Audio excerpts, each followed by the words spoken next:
When Linda Cusmano was a young girl, she had lots of health issues, was a bit sickly, and not exactly an elite athlete. Today, she is a fitness trainer and bodybuilder who has a stellar career in the competitive fitness world. It is my pleasure to welcome Linda Cusmano to Studio 4 to tell us more.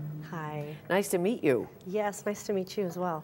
Take me back to your youth, when you didn't feel all that well all of the time. When I pretty much lived in a bed at home or lived in a hospital room. Really? Yeah. Why? I had chronic bronchial asthma. Ooh, and that's tough. Something very common today and much more well known, but they didn't know what to do with us back then. So I grew up on a lot of antibiotics, which destroyed my teeth, and they kept trying to give me drugs because she can't breathe. What's wrong with this kid? She can't breathe. She catches a cold and then she's ready to die. And that was basically just pneumonia coming from the asthma part of it. Because you're so immune deficient, really. That's right, absolutely, yeah. And so I wanted to dance. I wanted to do tap. I wanted to do gymnastics. And then I would try, get sick, miss, and in these kinds of sports you cannot miss, especially if you want to get competitive. Exactly. So I wasn't able to do anything. Wasn't able to do anything. So when did this fitness bug bite you? My father had passed away when I was 17. I fell into anorexia, and that's one of the triggers. Death. A death, or or something you can't control. Absolutely. Yeah. Yeah. And at that point, I had recovered through learning how to exercise and eat properly, because I didn't want to go back on the cycle of, I wasn't happy with the way I looked anyway, even though it was the death that did it. So I didn't want to gain the weight back, be unhappy, and then go through. How much did you weigh at to most people that wouldn't look my, at 97 pounds, probably. So just tiny. So I went from about and 140 to within 9 months. Did you go to the clinic, Laird Birmingham's clinic, St. Paul's, or I didn't seek any help. of that? You didn't seek help. You just did it yourself. I had ended up in the hospital with the feeding tubes for a short period, but I pulled them out and left.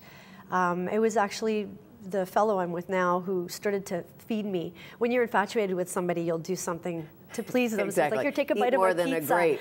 Right, yeah, so here, take a bite of my pizza at least, or something, right? And eventually I started to eat again, but that fear of going the wrong way and knowing my mentality that I would most likely fall back into the starvation. Sure, and you look in the mirror and you see fat, and somebody else looks in the mirror and sees really scrawny. I still deal with that. You still deal with that. That All never goes women away. do. Yeah. Some men do. Yeah. All women do. We look in the mirror, we think, what is wrong with that arm? Yeah, there's always a week in the month where you look at yourself and you shouldn't even be looking in the mirror, because the mentality and the eyes, I call them anorexic eyes. I see something that's not real. I see 300 pounds. Exactly. But some people who have struggled with eating disorders will go to the gym and get addicted to the gym. They have an addictive personality, a compulsive personality. Yeah. Did that happen to you along the way? Not in an unhealthy way. I was never able to exercise, so when the asthma drugs had come out in the mid-90s, that gave me, basically opened the gates for me to be able to run and exercise and not have attacks constantly, and also not have pneumonia so often. Right. And I was able to fight colds off like a normal person. That's when I was able to actually start exercising, and then the results of it were like, oh my God, this is good, Yeah, so take me into your triple fitness world of champions, competition. What happened? I recovered. I got into the fitness by watching stuff on TV and educational bodybuilding sort of lift like this stuff, right?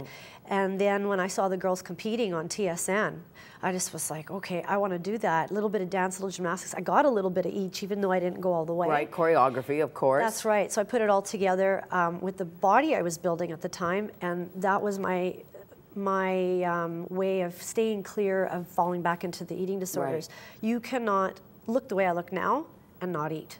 No, that's true, and not hydrate, and not... Absolutely. What do you eat before a competition? I'm eating a lot of fish right now. A lot of fish, a lot of tuna? Cod, a lot of tuna. Something, cod, tuna, a lot of protein. Sashimi. No rice, just the fish raw. Okay. I know a bodybuilder, she does that too. She's like Mrs. Tuna Pants, or whatever. Yeah, well, with the tuna you have to watch. Before competition. Or not the mercury, but the salt. So you have to rinse it off. But yeah, a few days before competition, I won't have any more cans of the tuna. I'll just use the fresh stuff. But I've been using like about 23 ounces of fresh cod every day, stuffing that down my gullet. Okay, so now you're at the World Championship. Let's go back to 2004 when you were at the Monte Carlo in Las Vegas. I decided to go and try out a show, like, you start off locally, and then I started branching off. Yes. And I decided to take this show on, which is a World Pro, and they only allow around 150 girls to enter this. And so I went out and I won, and I couldn't believe it. A one-handed push-up? Yeah, one hand and one leg as well. I have to do it on my knees. That's good. And I'm pulling a lot of this stuff in my routine now, but I did have to water down a lot of the things you see here presently because of the osteoporosis I've adapted through the asthmatic drugs that I take. Okay, so causal, the asthmatic drugs and osteoporosis, and anorexia is not so great for osteoporosis no, either that's for probably, your bones. Yeah, that's probably so your bones are compromised a bit, but you look as strong as I know, and the weight training Woman. really helps with the bones. But it's important. Yeah, it's pretty deceiving, isn't it? Yes. So tell me about the judges at these competitions. How does it work? You get an outfit, obviously. That was the routine portion that you had seen. Right. There's two portions in the fitness. I do the fitness because it's the one that has the routine. Most of the other physique-oriented, like the bodybuilding, the fitness model, or figure, are body-oriented without the movement. They prefer that because they don't have the talent to do it. I like that avenue. So I choose, my main thing is fitness, although I compete in figure and bodybuilding as well, or have. Right now my goal is International Federation of Bodybuilding professional card, which allows me to compete at a very high level. And at that level, there's cash prizes and things, which at this point I've never.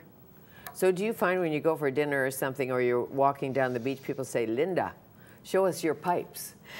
Yeah, Let me see your muscles. You get the, look at the six pack, and, let me wash my clothes and stuff. I'm sure. Your stomach. Yeah. Yeah, it's good. The attention's positive, though, so I can live with that. It's definitely different than the mentality I came from. What about the injuries? From bodybuilding, or secrets to bodybuilding, when you're building up your I didn't injure myself so much with the training. I injured myself with more of the gymnastics. I work with brute force, and so it's common for a gymnast to have fractured toes, fractured, loose wrist. So I got some of those things, but that's nothing. That's tolerable. The osteoporosis is a real bitch. That one's tough. Yeah, that is tough. There's no question about it. And they do have, as you know, drugs and all of that, but it's a tough thing. They won't give them to me. I'm too young. Oh, you're too young.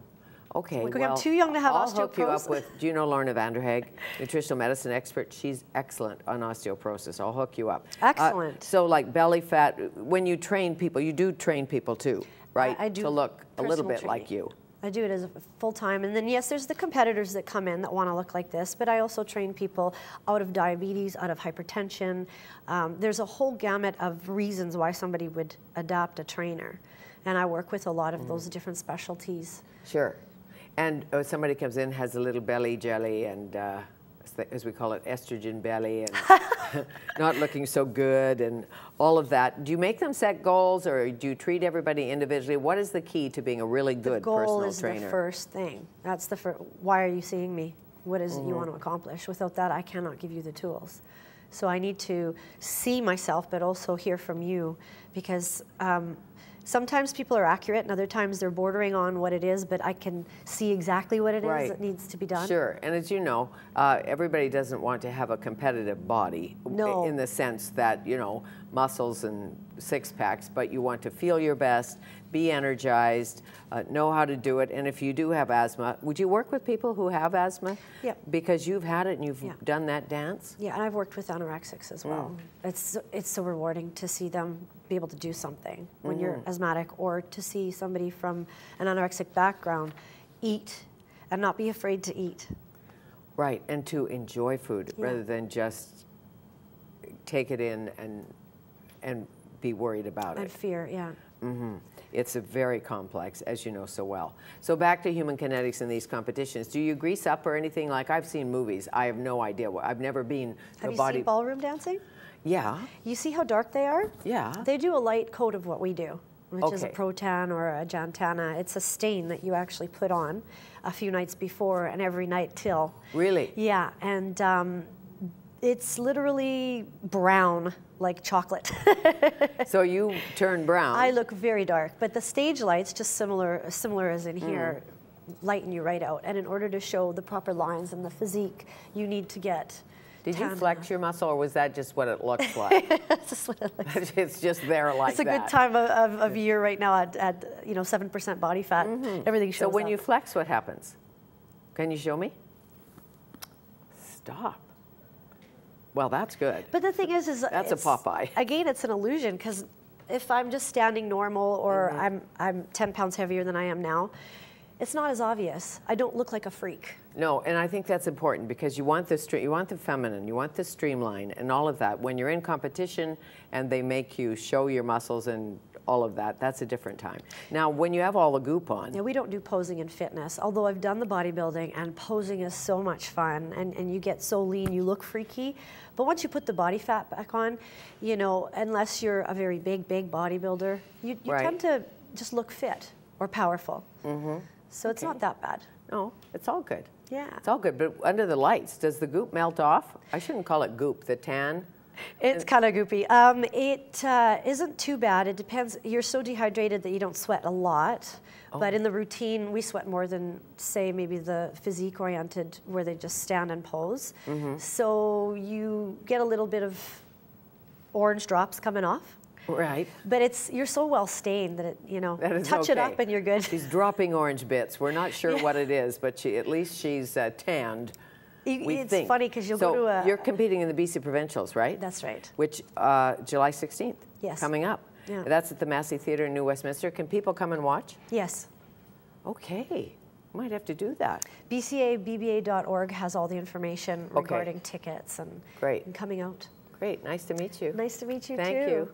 Linda Cusmano, lead athlete, fitness trainer, and consultant, and bodybuilder, and elite fitness. Personal trainer. Professional personal trainer.